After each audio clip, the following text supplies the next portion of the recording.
or isn't about what I think it is. It's called The Crooked Room. And if I'm the only one who thinks about The Crooked Room, I think of there was a crooked man and he walked a crooked mile. He found a crooked sixpence against the I'm looking this up, yes. You can believe that. Against a crooked stile, he bought a crooked cat which caught a crooked mouse, and they all lived together in a little crooked house. But now he has a crooked room, per se. This story better be about the crooked room, about the crooked man, or I'm gonna be really mad. They made a game about this. They made a game called The Crooked Man. I think it had the rhyme in it, and then they made The Conjuring too. So this story, it is creepypasta, yeah. It was a day ago. It's 16 minutes, but it's probably gonna take me like 30. I'm doing it on my phone, so it sounds really weird, and you can hear every little lisp I freaking have in this. Okay, it better be about this. I'm gonna be really mad. What's your name? What's your name? What's your name? What's your name, person? What's your name? You better make the story. It's super long. What we got? Rick? You better make the story how I want it to be, or else I'm gonna be... That sounded really creepy. Also, I'm talking to people, by the way, so they're gonna be interrupting me. It's gonna be fun. Okay. Y'all can actually interrupt me. I don't care, because they can't hear them. Call me Bramwell Alden. I can't give you my real name because my prick of a family is too well known. My ancestor, William... I can hear my echo. That's great. My ancestor, William Alden, came over on the Mayflower. Lovely. We're already starting great. And my grand aunt has been bragging about it since the day the boat landed on Plymouth goddamn Rock. And the old witch, my real last name screams old New England money, and my first name has the same snotty douche ring to it as a Bramwell. So I'll do for the purposes of this pretentious tale. I've been having the same dream for weeks before. It better be about the crooked man. Better be about the crooked man. I returned to the family estate for the selection. I'm trapped in a white room and can't move. I try, but no matter how hard I struggle, I can't break free. I wake up howling like a wolf in heat, bathed in a cold sweat. It's always the same dream, and it always ends with my hair raising, awakening. This time, however, when I finally calm down enough from my nightmare-induced madness, I find myself in my old room at the main house rather than my fashionable NYC penthouse address. Crap. I can't say that word, so it's crap. I hadn't slept here since I was 18. 7 long years. My sister's brother and yours truly moved back to the... I love this person already. You have a great sense of reading or writing. That's great. Moved back to the Alden family compound after Dad had died in an accident at the docks. I'd been 2 years old at the time. A steel beam had fallen on his head from a high crane with slippery talons. In his defense, he was wearing his hard hat, but the I-beam gave none of the crap about that minor detail. My grandparents were granted custody of the... were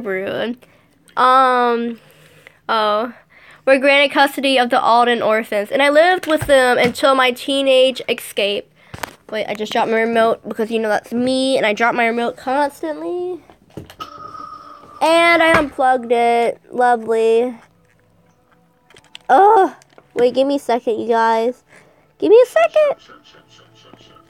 Sorry, I dropped my remote and then unplugged. Okay, I gotta be quiet because I feel like my mom's gonna come in and yell at me. The room hadn't changed a bit. The pot smell had long gone away, but the same crappy goth posters still hung on the walls. A thick coating of dust lay everywhere. No doubt my doting grandparents had sealed off this particular embarrassment, even from the service staff. Oh, he's... Okay, I like how it shows him like he's writing a story. If you're discerning... Hopefully that's how you say it. Reader, you've probably surmised that my relationship with my family... Discerning? Okay. You heard it first. You guys, okay. Surmised that my relationship with my family is strained at best. On the other hand, you could say more accurately that it's completely effed 7 ways, from Sunday at worst. I won't bore you with all the traumas and indignities of my childhood. Suffice it to say that I was born a sensitive and highly intelligent boy to a mother who had tried to claw her own eyes out shortly before I was born. After my birth, the family decided that an exclusive and exorbitantly Sure. Expensive psychiatric facility would be best place to deposit my mother. Thus, a troublesome daughter could be gotten. Oh, it's a girl. Okay, I was thinking it was a boy for like the longest time. Wait, did she say she? But she didn't like. She didn't like. Really? I did not read it then. I was thinking it was a boy. Like, no offense. She probably. Wait, let me see. She didn't say anything about her being a she.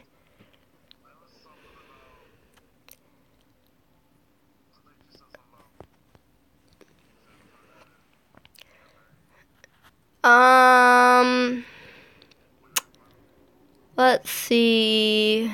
I do not know. I thought it was a boy. Sorry. Where was I? I don't even know. Place of deposit, my... Nope, I didn't see anything. Lovely. And... Thus, a troublesome daughter could be gotten out of the way, and the sterling reputation of our esteemed family would be preserved. My stoic and cultured grandfather would have loved to have a surgeon in the family, but do-it-yourself eye removal was most definitely not what he had in mind. Dude, that echo is real. The reason I left the family estate after high school was to escape the claustrophobic walls of my family prison. The reason I came back to the place of family bliss was for a much less noble reason. Money. As a young man... Okay, he just said he was a girl. I'm confused now. You have confused me on the gender... It said, thus a troublesome daughter could be gotten out of the... Maybe it is a boy and he's talking about a sister. Did he have a sister? I think he did. Okay, let's see. Let's see. Where was I? No, where was he said at? Is it... I don't even... Where's his childhood stuff? Very confused. My grandparents... Oh, no, he said his name. Call me Bramwell Alden. No, it's his fake name. Okay. Forgot about that. I think it's a... I don't know. Where's his sisters? My sisters and brother. And yours truly. So, he just says that... Thus, a troublesome daughter could be gotten out of the way. Maybe he's talking about his sister. Because he said... As a young man, I can say that word.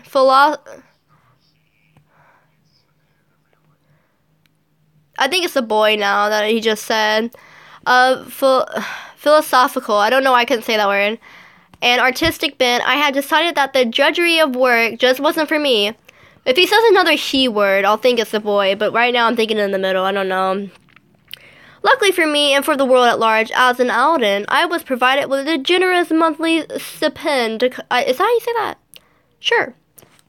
Sure, stipend. Great. Aren't you smart? To cover my living and other necessary expenses. We'll see. We're already 8 minutes in. We're not even in the second or fourth here. Great. It's going to be great. Long. They said it was 16 minutes, and I'm already did 8, and I'm not even close to the end, I'm pretty sure.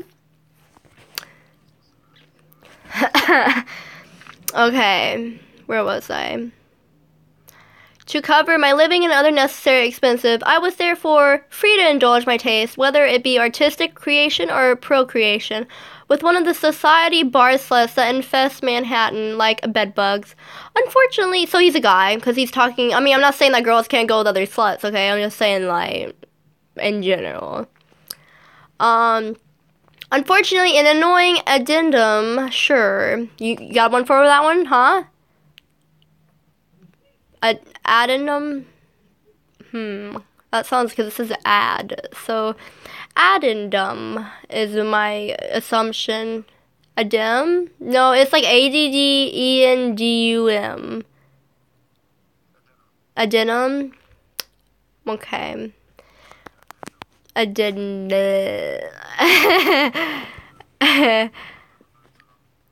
And the Alden estate mandated that every legal adult member of our clan must return home for a family meeting called the selection. Every quarter century.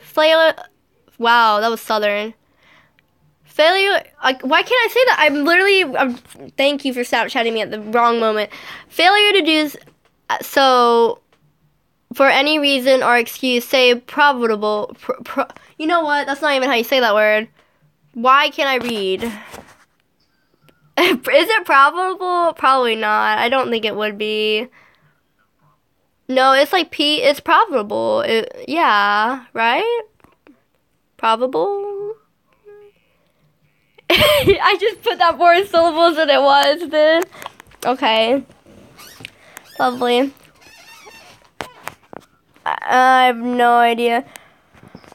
I think it's the way that it's written that made me want to say profitable or whatever. I don't know. Death would result in being cut off from the family teat is that? Yep, okay. Making sure. I feel like I'm pronouncing all these words wrong. Forever. Forever is one word, but we're going to ignore that. Considering yeah, it's for and then ever. That's great. Considering the unappealing alternative, I decided to return to the loving arms of my long-forsaken family for our precious little reunion. As I descended the cathedral stairs to the first floor, I could hear the nauseating sounds of family gossip and clanking dishes and silverware. Well, everyone, my grandfather Bertram announced. That's a name, Bertram. What is that from? Sounds familiar. But it sounds familiar, like off of a movie. Bertram. Something. Announced, look who has decided to grace us with his presence. Seated around the table were 12 of my dearest family members. My grand-aunt Beatrice, you already know by reputation, if not by her name. Her broomstick lay in the far corner of the room as she huddled around the cup containing her smoking potion. Her face, perhaps, exhibited the best example of the pinched expression one makes when encountering an extremely malodorous, great word choice, you make me feel dumb, smell. The rest of the Alden commune, yep,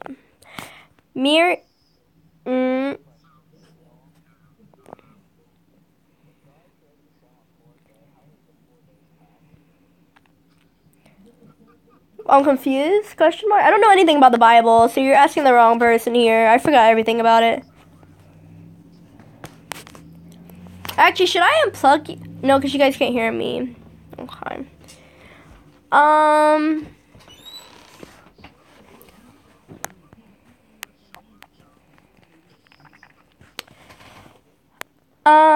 Where was I? Waiting for him to finish up.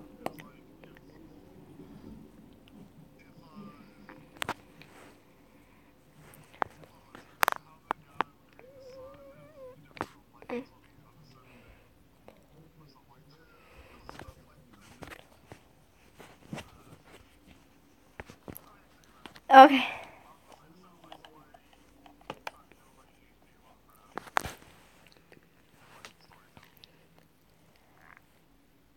Mirrored her look of disdain for my presence to greater and lesser degrees.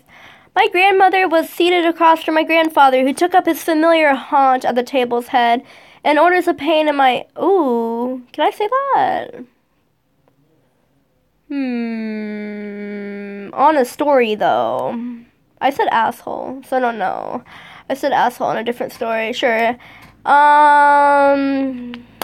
Where was I?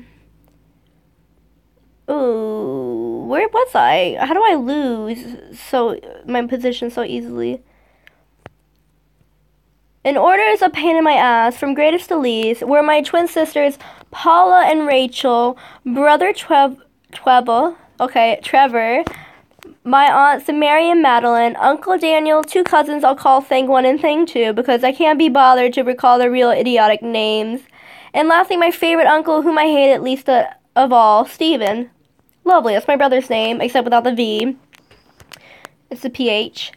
Good morning, Alden cocks and twats, I said. Thought my greeting very sunny for so early in the morning, but the shocked and disapproving looks I received from everyone but a smirking Uncle Steve seemed to indicate my cheeriness was not appreciated. Oh, well, F me for not being perky in the early morning. It seemed everyone but Uncle Steve had finished their breakfast, or at least lost their appetite after seeing yours truly. They cleared out without another word, which was just fine with me. A servant served me some eggs and bacon with rye toast as I gave a crab-eating grin across the table to my uncle.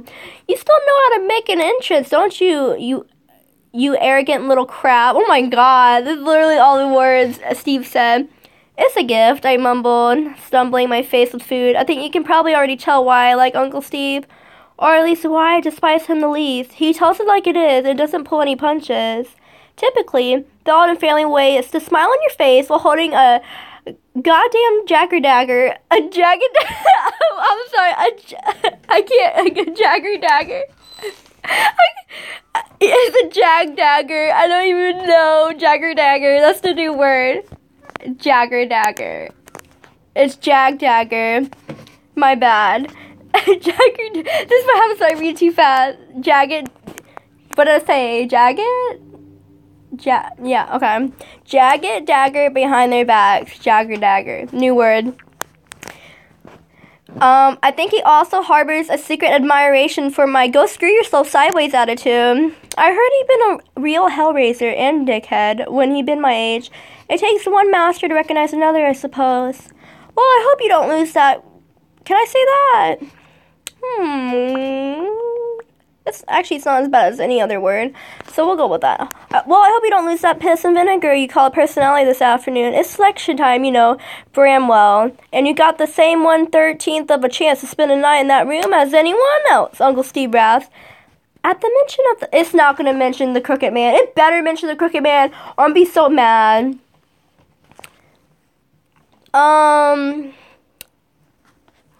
At the mention of that room, the egg swimming in my stomach juices decided to say, screw it, and bolt for the entrance. Only a quick save by my teeth and gums prevented my breakfast escape. Lovely. He pretty much, what if you didn't know, threw up in his mouth. Happens to everyone, to be honest. Great. I forced the craps back down my shoe with a gulp, leaving a sour taste behind. I'd heard in the room in the old abandoned West Wing, what's the worst they could do to me, though? Make me screw Grand Aunt Beatrice in some musty room all night? Ew. This story is great. I love it. Have carnal knowledge of a donkey, like that show I saw in, I don't know what that country is. Or, it's not a country, because Mexico's a country, so, city? I want to say Moana, but, like, it has the ending of Moana, so we're gonna go with Chihuahua. Sure. I'm messing up everyone. That city in Mexico. Once. Whatever it is, it can't be worse than that hazing crap I went through to get into my college fraternity. I never before or since vomited up that large quantity of cheap beer or engaged in as much ass play in my short life. That's not how you say it. See you this afternoon in the drawing room. It should be a effing blast, Steve said. With that last sarcastic pronouncement hanging in the air like a sulphurous fart, he took his leave. I pushed my half-eaten breakfast away. I wasn't hungry any longer. I watched my uncle as he left the breakfast room. If he wasn't careful, he might end up losing his place to thing 2 on my crap list. The Alden 13 lounged about the drawing room in a lazy, disjointed half circle. How long have we been? 19 minutes already, and I don't think we're done. I don't even think we got into scary parts yet. Yay!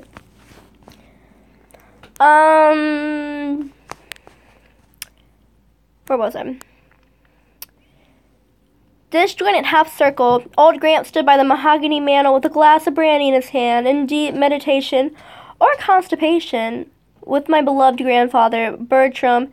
It was usually impossible to discover precisely which state he was experiencing at one time. The rest of my relatives were imbibing or imbibing? Probably imbibing, to be honest. Imbibing, yes. Sounds correct. Imbibing a variety of customized poisons from the well-stocked bar, except the evil witch of the Northeast. Uncle Daniel must have mistaken his AA Chit. That sounded like the S word. Interesting. Maybe it's... No, because that sounds more like the S word. Okay. I lost my place again. Or did he just legit could not... No, I think he actually put a C instead of an S. Lovely. For a heavily salted beer nut, because he was pounding back one single malt scotch after another like the Highlands had given up distilling forever for Lent. Everyone pretended to be doing something other than staring at the glass bowl containing our 13 names in the center of the room. You don't know why you assemble at the estate at this time, Gramps began. I usually call him Gramps or something similar in my head whenever I think of the old stick-up-his-ass fossil because I know just how much he hated it. When I called him such nicknames, he much preferred Grandfather Bertram, which of course is why I never called him Grandfather Bertram. Anywho, Gramps was far from finished yakking yet. The ancient mummy always loved an audience, captive or otherwise. However, those who are new here today must be told the Alden family secret that binds us together. In an eternal bond, Grampy said. He looked around the room with his... I don't even know what that word is. I've never seen that word in my life. It's... it's Griatric.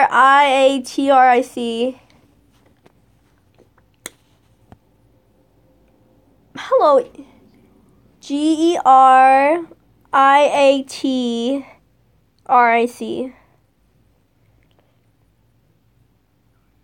Yeah, I don't even know. Geriatric shirt. Gaze. Resting first on my B sisters. If you know what that word is, then you'll see it when you read along. What's another word for that? Oh, bish. That works. Okay. Resting first on my bish sisters and punk-ass brother. Then things 1 and 2 followed by your humble narrator. For some reason, his brandy must have been off-brand because his expression turned sour while looking at me over the top of the glass as he took a short sip. Jesus Christ, Dad, Uncle Daniel exclaimed. Let's get this damn thing over with. I think Uncle Dan must have been in a hurry because the bottle of scotch he'd been rapidly inhaling was running on empty. Perhaps we should arrange for a pure alcohol IV drip for you, Daniel. It might quiet your nerves and toughen your backbone, said old grand Aunt Beatrice. Damn, score 1 point for the land of Oz. Screw you, you old vicious bish, said Dan. The drunk pirate strikes back. Cue John Williams and the London Symphony Orchestra. That's quite enough, Daniel, said Grandmother. Uncle Daniel studied the insides of an empty glass. Please continue, Bertram. Thank you, my dear. In the late 17th century, our ancestor Brutus Alden had drunk, gambled, and hoarded his way through the family fortune. All his business ventures had failed, and he was down to the last Spanish dollar. Desperate to avoid total ruin, he enlisted the help of a wise woman, or witch, to help him regain his wealth. With her help, a pact with the Prince of Darkness was made. The soul of Brutus would be surrendered upon death to the Prince of Evil, in exchange for a return to prosperity for himself and the Alden family forever. Unfortunately, upon his death, the devil appeared to his wife and told her that the soul of Brutus was too miserable a payment for the eternal prosperity he had bestowed upon our family. He said that if the Alden bloodline wished to continue in its good fortune until the end of time, one adult member must be sacrificed every 25 years from that day forward by being locked in a particular room specifically constructed for that singular purpose, and therein on Alden has spent one entire night from dusk until dawn every generation, Gramps said. Wow, so someone dies every 25 years, which is crazy.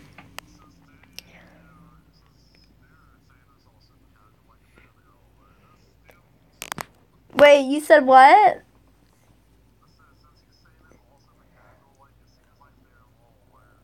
No, because I think it made the way I said it, but he said he didn't tell him yet. He said this is a new thing. So I didn't get this part. He said, holy crap, I held. I mean, I knew there was some sort of mysterious punishment or torture or something, but I thought it was just some sick Alden sex or fraternity rush thing. What is wrong with this guy? This is great. Okay.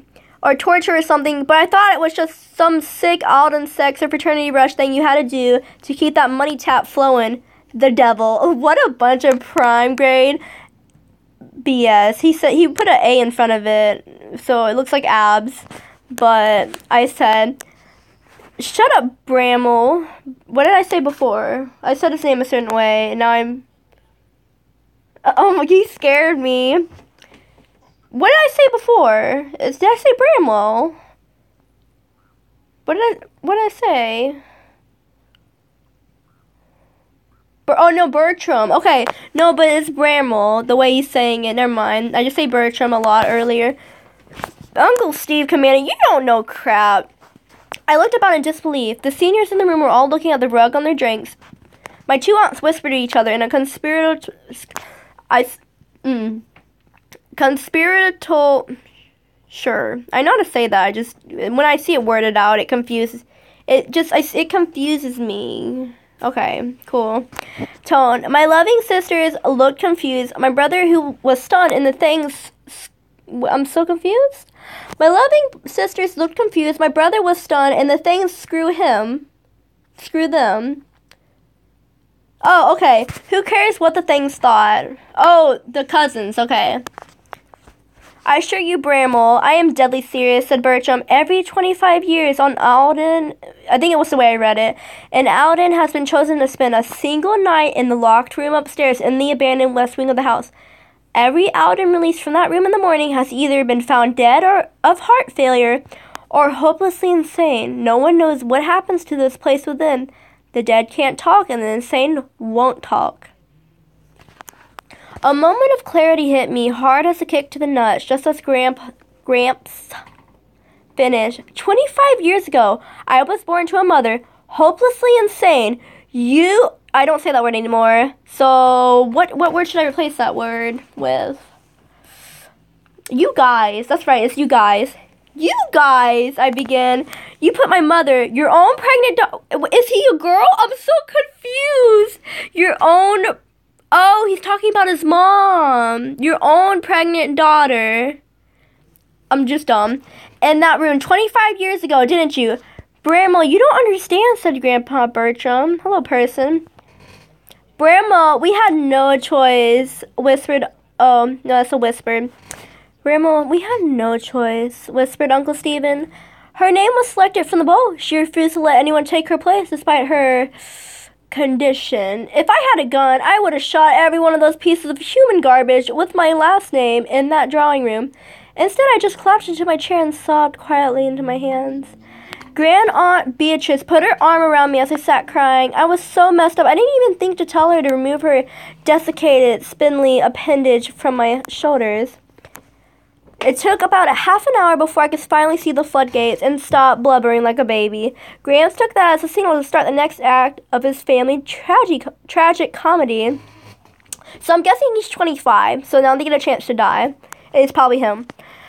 He nodded to the servant at the drawing room doors. A minute later, two guys who looked like they'd graduated what? Oh, summa cum laude. Okay, I was so confused. From Bouncer, you entered the room, closed the double doors behind them. They wore the sleeveless wife-beater shirts that are part of the required club doorman uniform. Damn, I thought. Shish. Crap, it's crap, my bad. Shish sounds dumb. It only works with bish. Okay, shish. No, dang it, crap, just got real.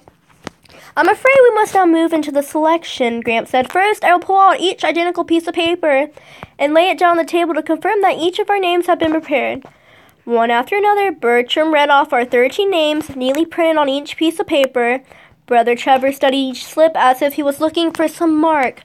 I folded the corner, some mark, folded corner, or code that might reveal a fixed game. Having been thrown out of Las Vegas and Atlantic City for cheating, I figured he was probably the best man for the job. The twins and the things watched Trevor in awe, like he was Indiana Jones, studying the Ark of the Covenant.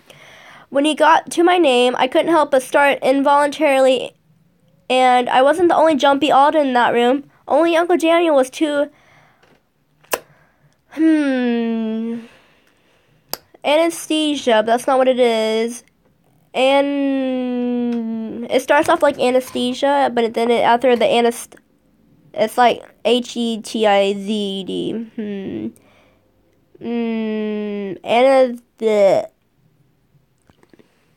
That word that you're looking at right there, we're gonna call it anesthesia because you know why. Anesthesia blank blank blank to react.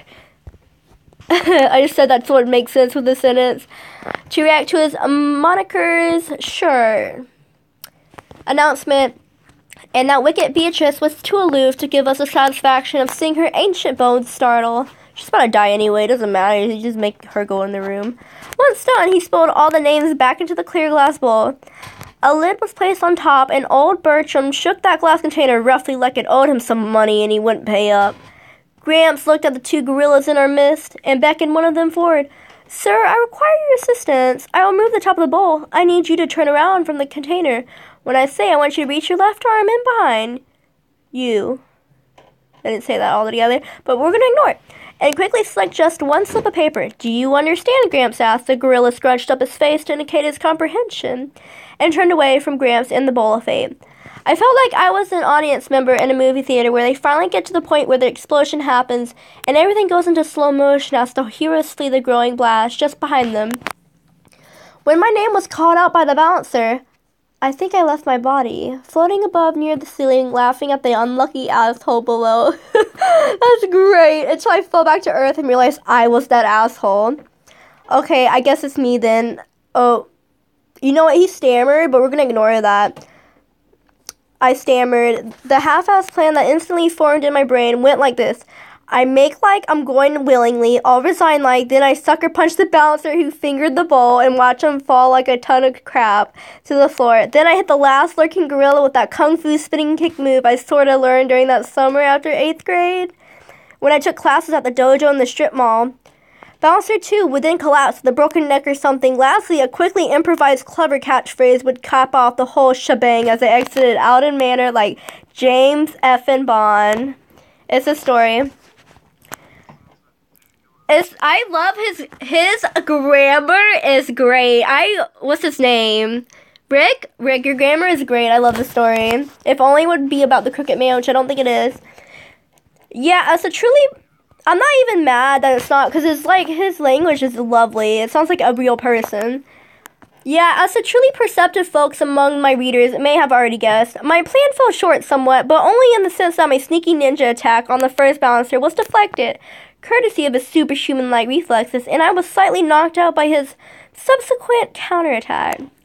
I came to as I was being unceremoniously, that was a big word, and I knew it, sort of. But I got it. I know it because I feel like I read that word before. Carried by both bouncers who held my arms and legs. From my unique vantage point, I could see the cobwebs everywhere and the peeling wall molding. I began to plead and beg as best as I could, with the sledgehammer pounding in the side of my head, while my mouth and brain were making words not good.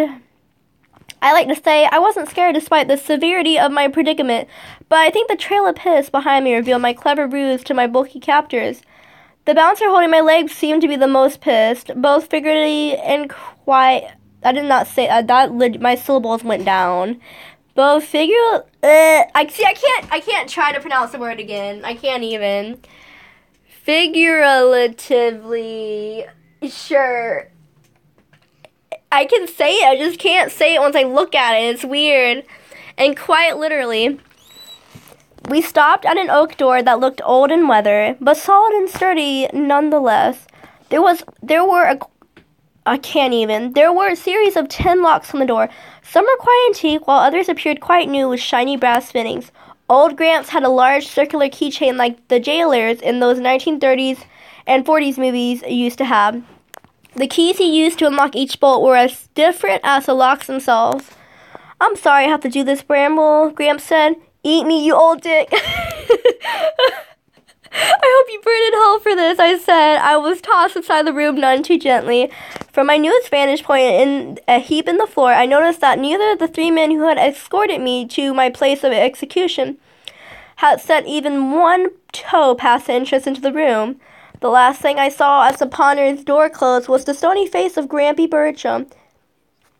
Instantly, the locks clicked one by one. I tried pouncing on the door, and a drop kicked Wow. And drop kicked it twice before I realized the thing had the consistency of poured concrete. I wasn't getting out of here that way, for sure. I took the flashlight the Good Samaritans had left me and surveyed the room, searching for any imperfection I might capitalize on to escape. I found nothing obvious. What I did find was a room devoid.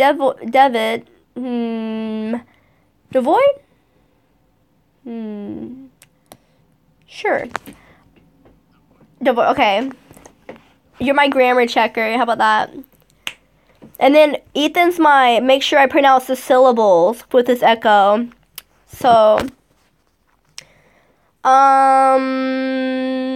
of any furnishings, windows, or wall hangings of any kind, the whole room. Okay, dude, my voice legit went done. The whole room was a masterpiece of understatement. Like Jackie Mason said once in the movie, The Jerk. The walls were painted white, but sometimes when the flashlight hit them at an I know that word. I want to say obsolete, but there's no S, and oblique, sure, angle. They looked multicolored or prismatic. The overall workmanship was for crap, though. One wall had a 12-foot ceiling, while the others had smaller, irregular heights. I had to gradually hunch down before I could touch the far wall. I surmised that, see, look, I can't even. Whomever had built this room must have done so after a long lunch at the local bar. Eventually, I grew tired and sat down. How long had I been in this room? It was hard to say. It may have been my growing terror messing with any sense of time and space. But suddenly I had the feeling like I've always been here in this room, and always would be. Well, you were, your mom was pregnant with you in this room, so, like, maybe you kind of were in this room, in a sense. The walls slowly began to glow now as I stared at them, moving, pulsating, dilating, and contracting like a mother preparing to give birth. My fear ebbed as I felt myself melding with the room in some sort of odd symbiosis. Sure. I could no longer tell where the walls ended, where the walls ended and I begin anymore. Sure. Hell, even the question itself I can't read, guys, I'm sorry, became absurd and irrelevant to me. I can't, I need to start reading slower, that's why I keep messing up. A chaotic, wow, I can't even. I realized it after I said it, and I was like, A chaotic scene of color, shape, and sound assaulted my new senses. I saw my ancestor Brutus Alden making a deal with the devil. No, I was Brutus, and I was making the deal. I felt his animal fear as he stood before the fallen angel, and I experienced his joy as all his business dealings brought the family untold riches. I saw his slave ships with their holds and suffering human cargo. I knew his whorehouses intimately, where he forced his girls to perform all manner of sick and perverted acts to his high-paying customers. I witnessed every cheat, theft, lie, and finally murder that Brutus committed to grow his fortune under his satanic magic shield. I even beheld his death in this very room as he coughed out his life from consumption as an old man. Crap, I felt his death. That did not sound exciting, but we're going with it. It was my lungs that were failing, my life force ebbing, while the ever-present pain sapped my strength and will to live. This last experience was just too much, too damn real. That was exciting, once again, but I didn't read it like that. Oh, the agony as I struggled to steal one last breath from the earth before I died. The pain was over now.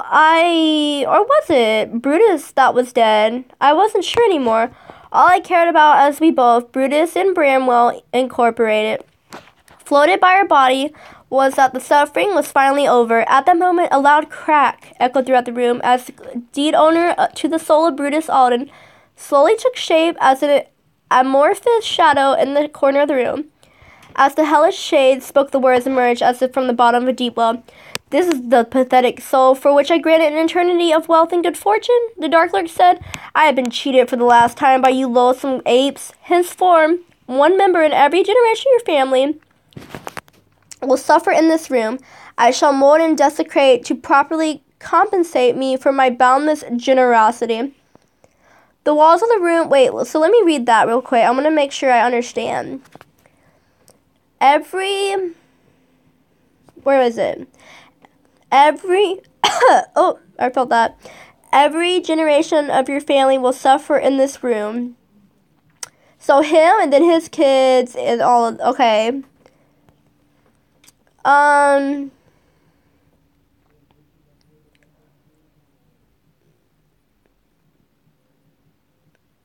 Okay. The walls in the room begin to take on a fluidic, consistency. Weird, unearthly color sounds filled the ruined room. Angels.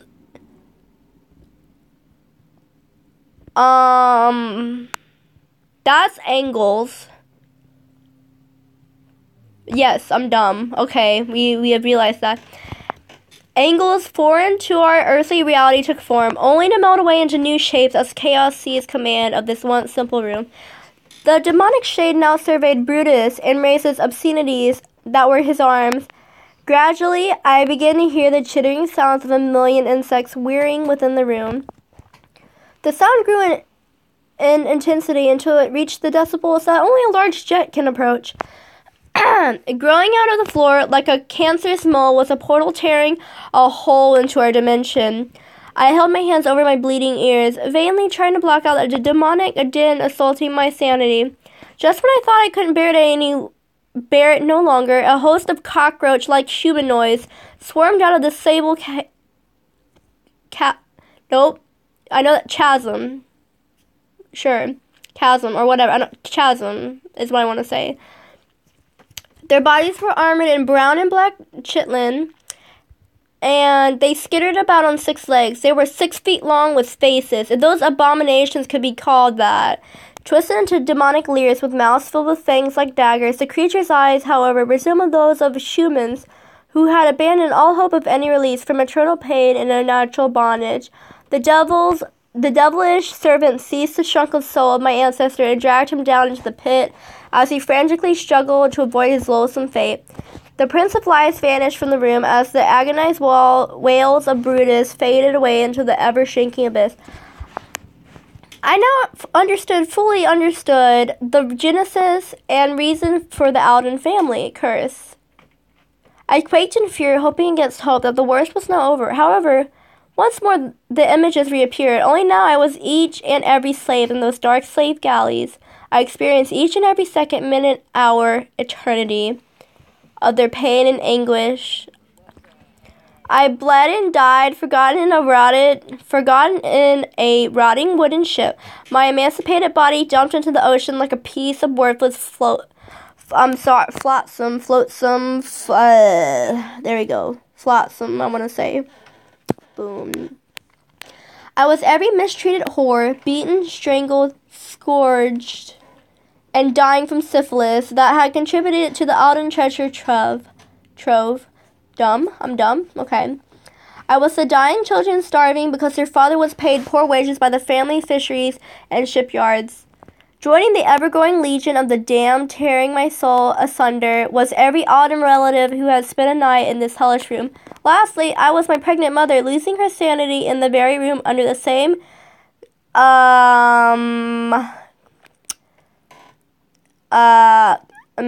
cacophony? Sure. Of excruciating pain and mental anguish that was now drowning me under relentless, crushing, suffocating waves. I felt myself sinking lower and lower into the benighted depths. I prayed for the blessing of death with my last rational thought. But alas, my heart was too strong to know when to quit. My mind, however, knew just when it was time to throw in the towel. I'm in the dream again. You know, the one where I can't move because I'm trapped at the beginning of the story? The walls here, I'm told, are white also, but their workmanship is of much higher quality with a uniform height across the entire ceiling. I confirm the level fact every day during my exercise, pacing back and forth. Time. Sure. I like this dream room much more because than the bad room. Sometimes I try to tell people about the crooked room, but although the thoughts are clear in my mind, the words always come out as a high-pitched squeaks and whines, punctuated with half-strangled groans. I usually give up trying after a few minutes. Oh, I'm almost done. Anyway, this dream... Oh, I know where he's at. Yeah, I just realized it. I'll tell you if you at the end if he doesn't say it. You know where he's at, right? He's where that lady, or I'm not trying to, I'm gonna read it and then I'll tell you if you didn't realize it. Okay, you realize where he is? Okay, I realized it for a quick second, like after I read that. Anyway, this dream is infinitely superior as I sometimes have the company of deep-voiced men and gentle women. If I've been good and haven't made a loud fuss that day, they sometimes read to me. I used to love to read whenever TV sucked, but it's a little difficult now because whenever they unstrap my jacket during examination time, my eye sockets feel empty and all hollowed out. So yeah, if you didn't know, he's in an insane asylum. And he ripped his eyes out. So lovely. Yay! You know what? Maybe this is what the Crooked Man saw. Maybe this is why he's so crazy. Yeah. But I'm kind of mad this is not what it's about. But, like, it's still a good story. In my opinion. I loved it. How long did that take? 46 minutes. Good job, guys. You guys are such good listeners. 46 minutes. And it said, guess how much time it said I could read it in. It said 16 minutes. There's no way. And this because y'all kept interrupting me at the beginning. 40. It's about a guy who. Wait, let me end the stream and I'll tell you. Bye, you guys.